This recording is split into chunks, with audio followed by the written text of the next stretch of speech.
Alright, this is the last day on this job for me. I've gone ahead and set up all my plastic.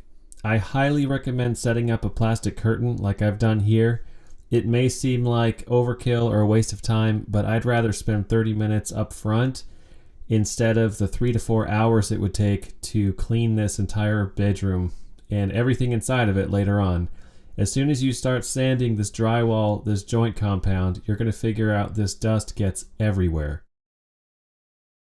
I also recommend setting up a check light, which is what I've done here, and bouncing it off the wall. This is really going to help identify all the imperfections as you're sanding through this.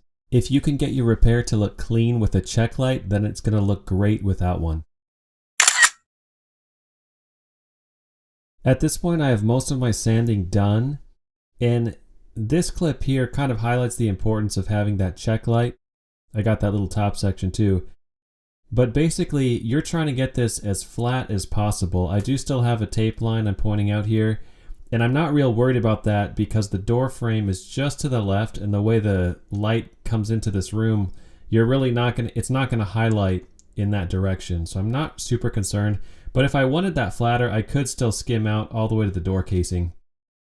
I'm looking for the tape on the right-hand side of this repair, and it's difficult to find. I know where it is mostly because I did it, and if you look real close you can find it, but it pretty much has disappeared.